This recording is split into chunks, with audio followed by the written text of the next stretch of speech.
Hey everyone, welcome to another top 10 list. This week's top 10 list is actually the start of a top 20. The top 20 notes that are going to be on my 2023 wish list. These will be notes numbers 11 through 20. Next week I will do notes 10 through 1. Notes 10 through 1, those are probably in a particular order. Notes 11 through 20, I don't really rate one higher than the other, but they are still notes that I am after. So let's get into it.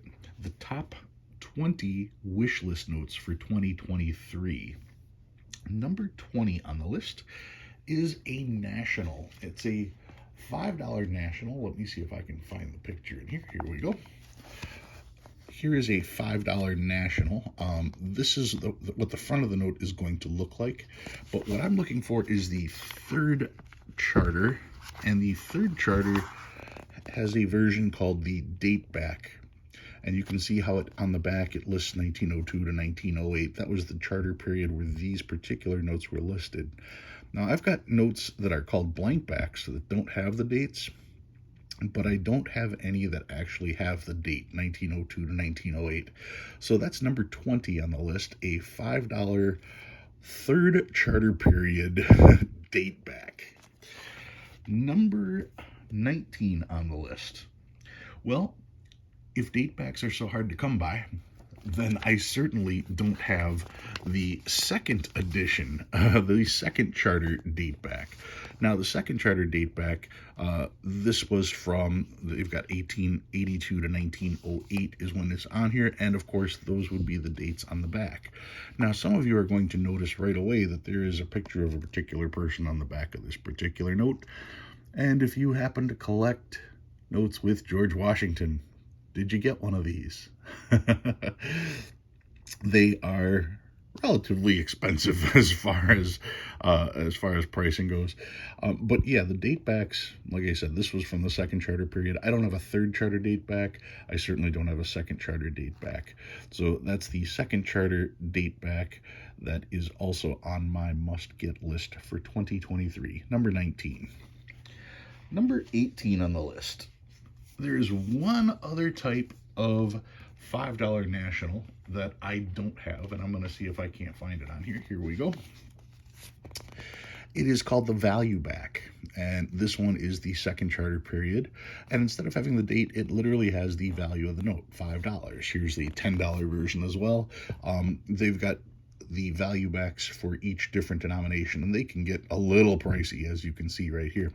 Once again, a value back still features Washington on there, but instead of the date, they put the value of the note.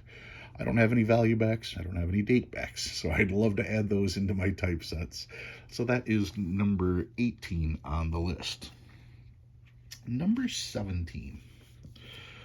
I actually have a replica of this. It's a Federal Reserve note from 1914, and it is a $20 denomination. The $20 note, Federal Reserve note, this is the first version of Federal Reserve notes. Now, they made blue seals and red seals. The red seals came out first, and they are highly sought after because there weren't very many of them to begin with. You're gonna find a lot of the blue seals out there, and they're about a tenth of the price of the red seals, if I remember off the top of my head.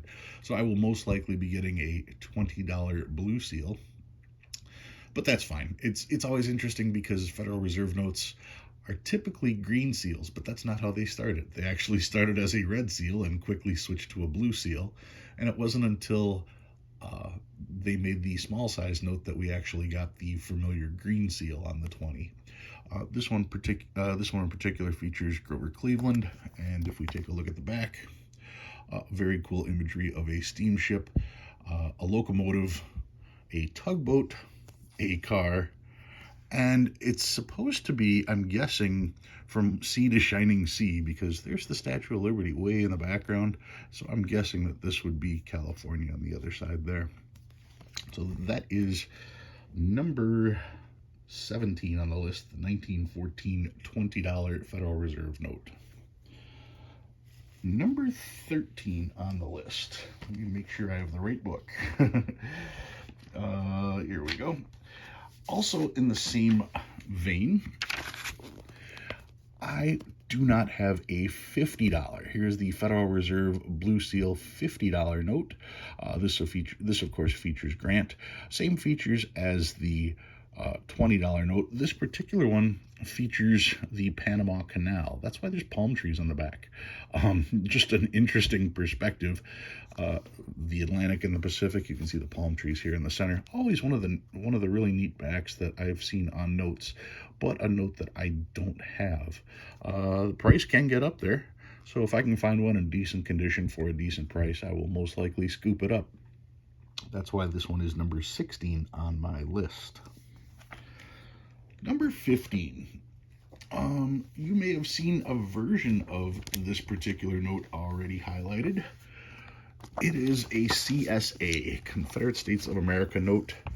And let's see, right there, the top one is the one that I have, which is a $1 featuring Lucy Pickens, and it is from the act of April 17th, 1862.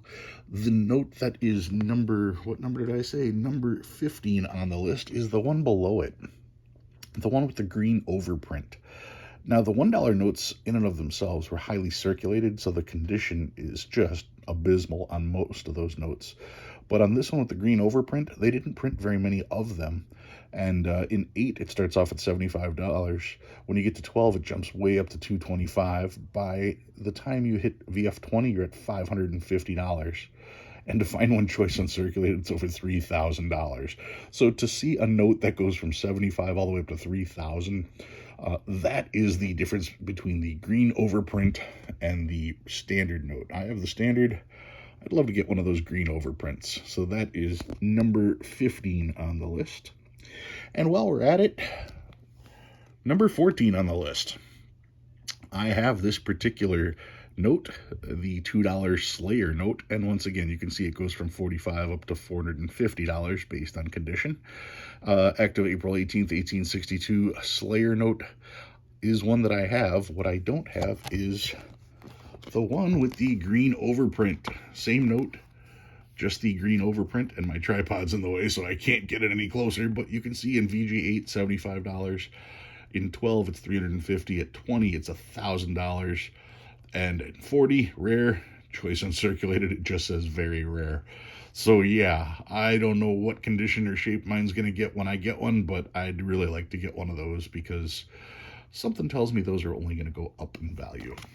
So that is number 14 on the list. Number 13. Number 13 is a gold certificate from 1928. You guys are probably familiar with these gold certificates here. I do not have the 50. There's the $50 gold certificate right there. I always talk about getting the 100, but I also don't have the 50. And the 50 is much more reasonable, starting at $250. VF20 is $550. Yeah, that's my version of reasonable. Yeah, I don't have a 50. So I do have to add that one to the list. And that one's probably a get for this year. We'll see, but definitely wanted to make the list. So number 13, the 1928 $50 gold certificate. Number 12 on the list. This would be the 1890 $5 Treasury note. The $5 Treasury note, you can see United States of America. This one actually says legal tender on the top. I don't have this note, and I always found this one just really, really cool. Can't quite read who's on the bottom there. Thomas Tomer. But the Treasury note, as you can see here on the bottom, $5 Treasury note, very, very ornate details on the side. Gotta love all that. That almost looks like a pineapple, but those are grapes. Just so cool. Definitely a note that I gotta get. The 1890 $5 Treasury note. Now, the Treasury notes, or coin notes as they were referred to, mean that the Treasury had precious metal to back these notes. The back of that's really cool, isn't that? There's an 1890 and an 1891 version. The 1890 has the ornate back like this. That's the one I'd like to get. We'll see if I can't nail one of those down, but I just thought it was a cool note and should be on the list just in case I spot one at the right price. That one is number 12.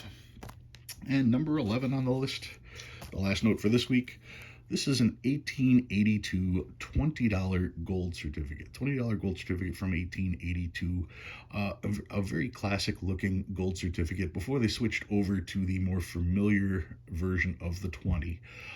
Normally when you see notes of this style, you're seeing them in the larger denominations, the 100, the 50, or the 500 version, and those are pretty much untouchable by most people. However, the 20 is very affordable. The 20 is in a purchasable range. It does have the bright orange or rust or gold color on the back. Really cool note.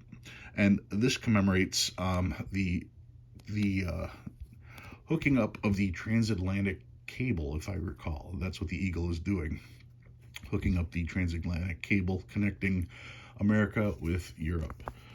So that is the 20. Hopefully I can add one of these to my list, and it's number 11 overall on my 2023 wish list. So that's what I'm looking for, or at least the first half of what I'm looking for. I suggest you guys write out a wish list for yourself as well. It really helps when you're going to shows to have specific targets, because sometimes it can be very overwhelming just seeing anything and everything that's out there. And with a little luck, hopefully my videos help you make some of those choices as well. Guys, if you learned anything new this week, go ahead and hit that like button. If you like what you see and you want to see more, please subscribe. I love reading all your comments, and I'll see you next time. Thanks for watching.